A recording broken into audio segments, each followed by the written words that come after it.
questions for you. Did Jason ask you about your birth order?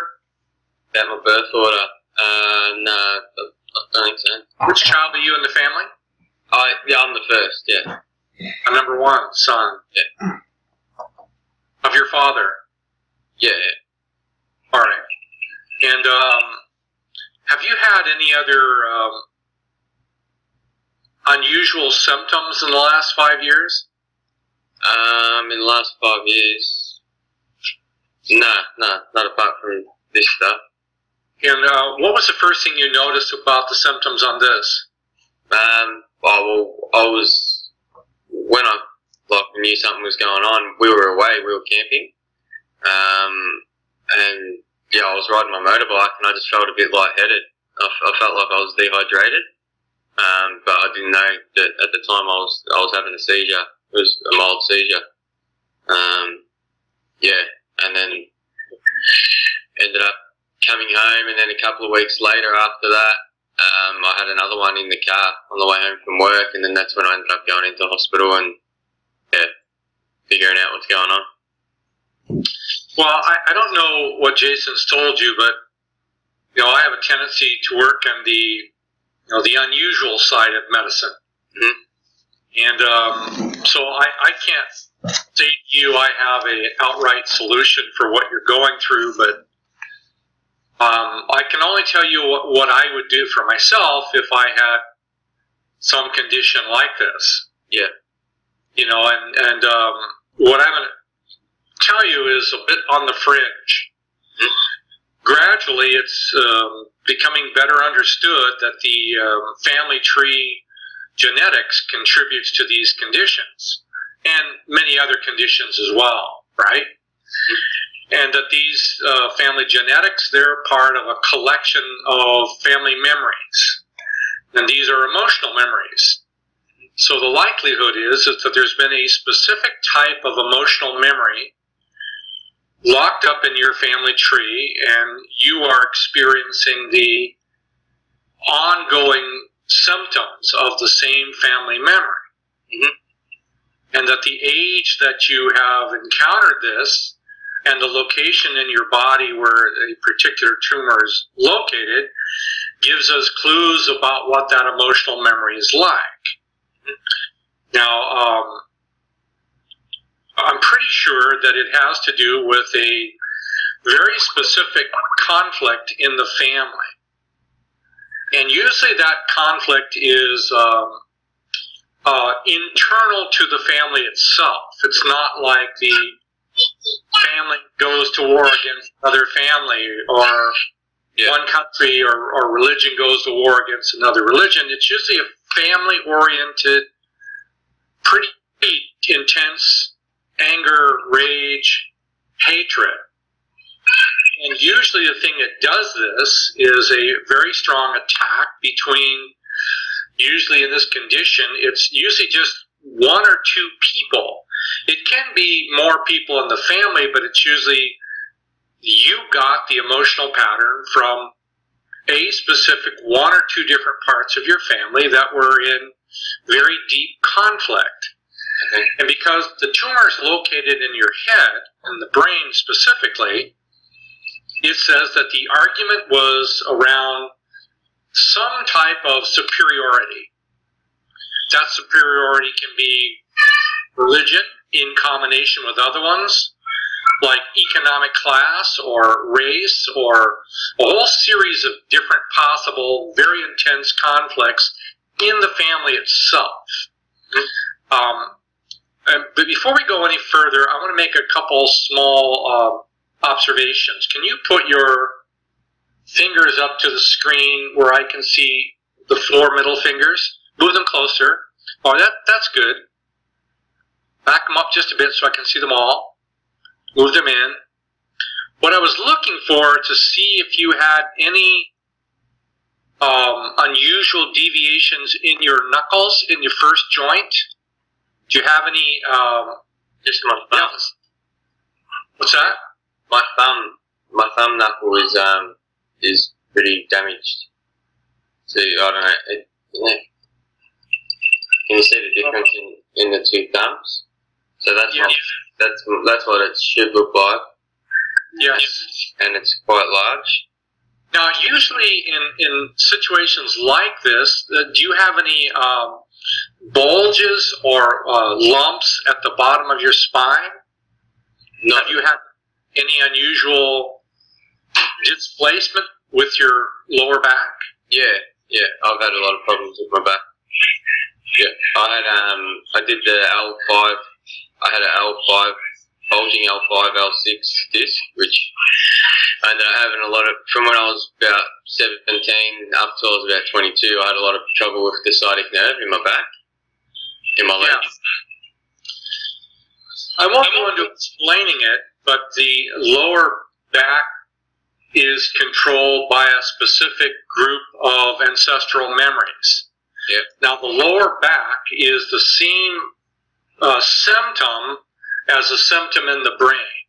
Okay. So a conflict in your family tree is also causing the same conflict in your lower back. Mm-hmm. So they're kind of locked up together, and it usually means that it not only is between one generation, but usually sometimes it's also with their children. Mm-hmm. So the chances are you've gone through somewhere in your family tree a pretty radical anger, rage, complete rejection of one side of the family against the other side, or parent to child even is a possibility. You know, the father's angry at the son or the daughter for what they did. There's a whole series of things that come into play, and pretty sure this has to do with religious-oriented or cultural, racial conflict. Mm-hmm. That you're not like us, and we hate you for it. And we're talking pretty intense stuff. We're not talking basic, mild stuff. We're talking about things that are fairly intense. That said, the harder task is, Matt, is there really any hope of being able to resolve this genealogical memory so it stops sending these impulses into your spine and your brain? Mm-hmm. It's not easy to do. I've seen it change for people, and your age actually gives you the greatest opportunity to do more than most people who are, 50 plus. Yep. So I would suggest to you, find the best naturopath, allopath, I don't care. Follow the medicine that you want to follow, that you feel like is correct. Go ahead and follow it, but add in some simple things. If you got nothing to lose, to add in some things. Mm-hmm. And if you have a piece of paper in front of you, I'm going to draw you a map.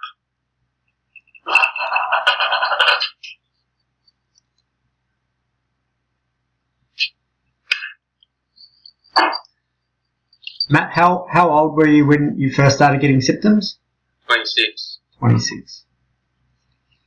So you might draw. You might use a triangle to your left and a circle to your right, and the triangle's your father and the circle's your mother. First, I'm going to take you up to your mother's father's parents. Yeah. And the probability is it's up this line. Your mother's father and his parents. Yeah. So it's either between them and or below them in some way. Mm-hmm. So part of the task is to check some of the family history if you can. Yeah. It's not really necessary that you know what it is, but it can be helpful. Yeah. Even if you don't know what it is, the chances are, if you look really closely, it's going to also be on the other side of the family in a different location. That location, is your father still alive? Yeah. Ask him about his mother's parents. Yeah, I've spoken to my dad's mum before about her parents, and yeah, they seem to be they were very Catholic, and they seem to be pretty nice people. But I think it was more my mum's dad's parents don't seem to be like they were very nice people. Did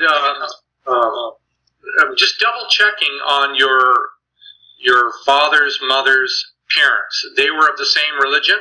Yep. And on your mother's side, that corresponding group, were they of the same religion? Yeah, they were all Catholics, yeah. So both sides of your family were Catholic? My grandparents' parents, yeah. But my dad was my dad is Jehovah's Witness. Okay, so your dad is Jehovah's Witness, but your mother isn't?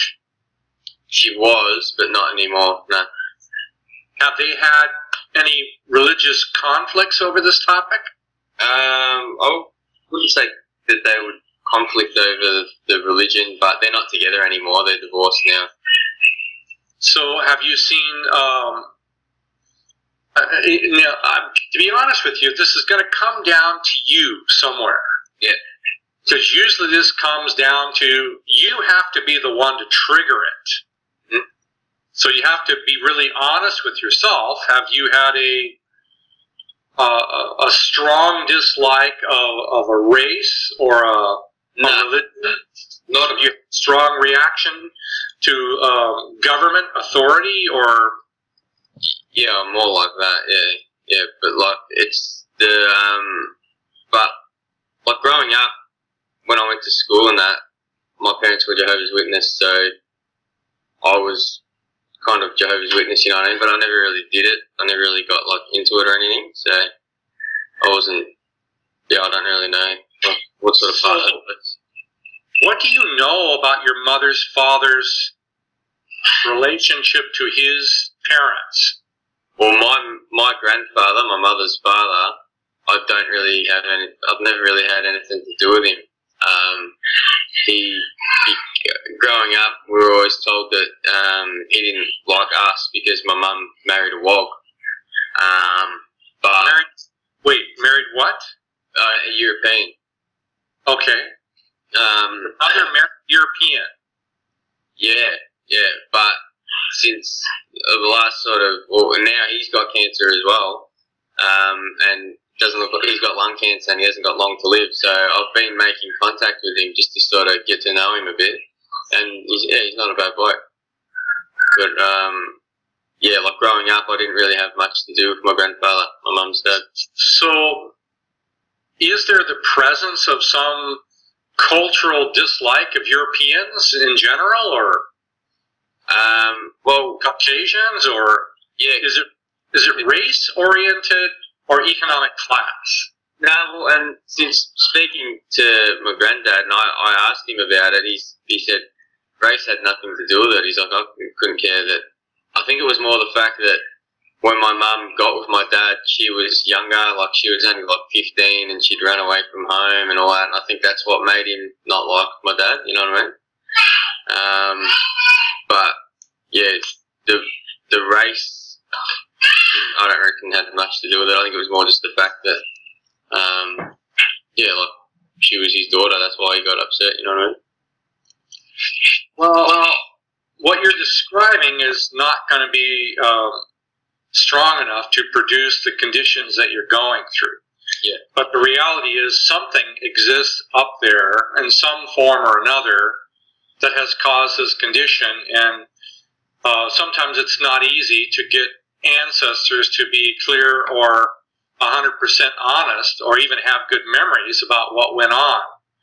But the probability is somebody up in those two higher positions are now the direct link to your issue in your lower back and also your brain.